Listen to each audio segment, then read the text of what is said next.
Alam po yan ni Kap. Actually, si Kapitan, very accommodating naman. Ang sabi po niya sa akin is, ipapacheck po ulit sa Menro. Pero until now po is, wala po. Kung ang basura nangangamoy, ibig sabihin, halo-halo ang basura. Dapat segregated na ang basura natin. Bawal na tayo magtapo ng basura.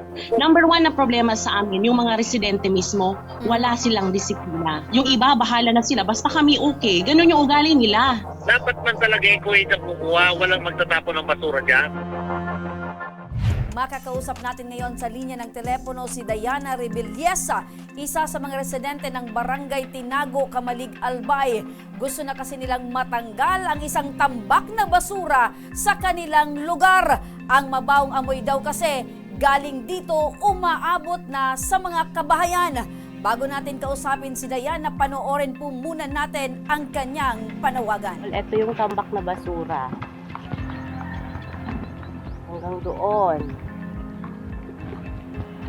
More than 2 weeks na itong nandito.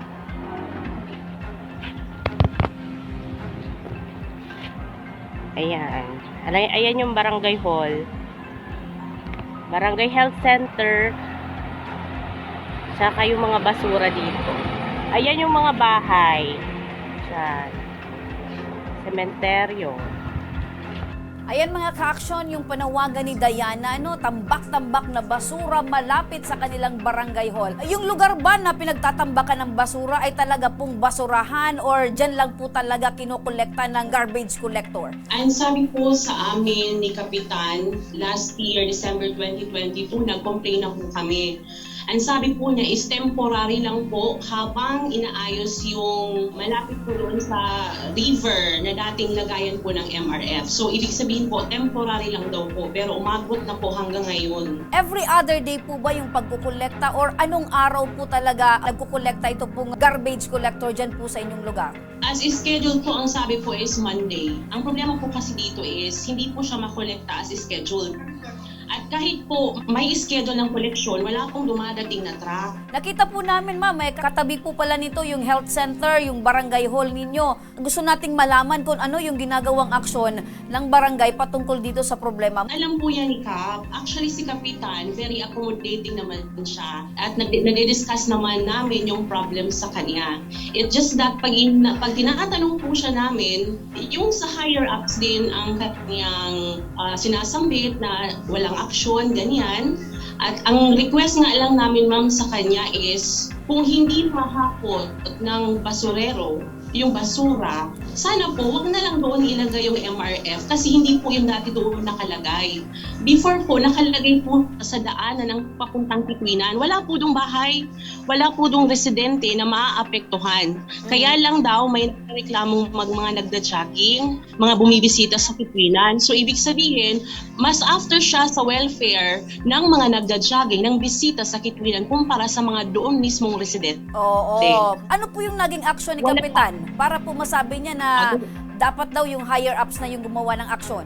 Nung nag-complain po sa kanya, yung kapatid ko na may letter po, receive letter niya, right away din naman po is pinakolekta niya yung mga basurang nakatambak. Kaya lang yun na nga, ma'am, kung magagasgas na, Kap, ano ba talaga ganyan-ganyan? Ang sabi niya po is, wala daw po talagang malilipatan yung MRF. So kung wala pong malilipatan, ibig sabihin po ba habang buhay kami, na magtitiis na yung nanay ko is senior citizen na, nagkakasakit na. Mas maganda po sana ma'am, ako ang request mo nga sa kanya, try din po kaya niya na 1 month malapit sa bahay niya. Ang mga residente naman sa amin ma'am, alam mo po, pag mga ganyang bagay, siyempre kamag-anak nila, tikong mambibig, kahit gusto magreklamo, hindi na lang magre-reklamo kasi nga mahirap naman sa kanila na magreklamo. Pero pag nakakapanayam ko po sila, siyempre pareho din po yung aming mga saloobin tungkol dyan sa basura na yan na hindi talaga magawa ng aksyon. Naidulog nyo na po ba ito sa lokal na gobyerno po ng Kamalig?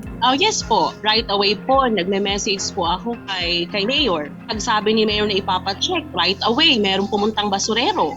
May nag-picture-picture pa nga. Pero nung ngayon po, this week lang, humingi din naman ako sa kanya ulit ng tulong. Ang sabi po niya sa akin is ipapacheck po ulit sa Menro, pero until now po is wala po. Hindi lang po kay Mayor nag-chat, isa din po sa mga councilors dito sa Malig, nag-chat din po ako. Ang ibinigay po niya sa akin na reason, hindi pa nakakabayad sa dumping site. So ibig sabihin po, once na hindi pa po nakakabayad, wala pa pong mapagtatapunan ng basura. Nasa kabilang linya din po ng telepono ang alkalde po ng Kamalig Albay, Mayor Carlos Erwin Baldo. Paabot na po ba sa inyo ito pong problema na idinulog po sa atin ng isa pong residente dyan po sa Barangay Tinago, dyan po sa Kamalig Albay? Actually, may nag-message sa atin na taga dyan, tungkol nga dyan sa basura. Actually, paulit-ulit na lang din kasi yan. Tinuturuan namin sila, dapat mag-segregate tayo ng basura. Ang kukolekta ng yung barangay, sabi kukolekta dan doon yung residual lang. Kung ang basura nangangamoy, ibig sabihin, halo-halo ang basura. Dapat segregated na ang basura natin. Bawal na tayo magtapo ng basura na halo-halo. Dapat ang kumukuha niyan, equate. Walang dapat dyan ibang nagtatapon dyan ng basura, kundi equate lang ang kukuha ng basura. Kasi dyan siguro, kolektahin ng equate o kung baka may nagtatapon dyan, hindi naman segregated. At mangangamoy talaga yan. Lahat po ng basura namin ay sinasako at doon po namin nilalagay. At tama naman po yung sinasabi ni Mayor. Number one na problema sa amin, yung mga residente mismo, wala silang disiplina. Pero may kamay na bakal din naman po ang barangay, particularly si chairman na para aksyonan. Ano po ba ang nandun yung barangay hall, may kagawad.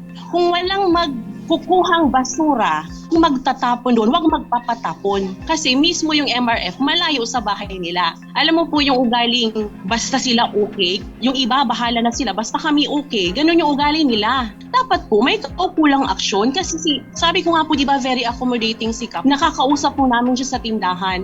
Ang parati po niyang sabi sa amin is, walang malipatan.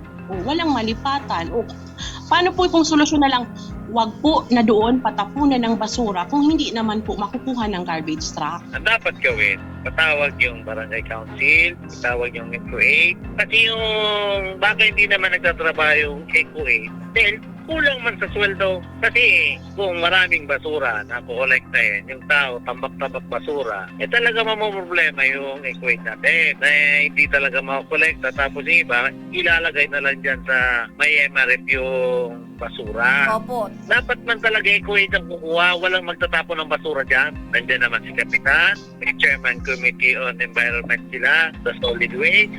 Mag-meeting sila sa barangay nila, pag-usapan nila yan. Siguro matuto din sila, pwede namin yan ipakuha uli. Pero sa susunod, pag hindi talaga yan segregated, hindi talaga yan kukunin ng mga ECO8 natin. Kasi gano'n naman talaga dapat yung obligasyon ng bawat individual, dapat gagawin po natin. Siguro papuntahan ko doon sa Menro namin, ulitin natin, pero wag na magtatapo ng basura na halo-halo. Maraming salamat po, Mayor Carlos Erwin Baldo ng Kamalig Albay. Mabuhay ka po.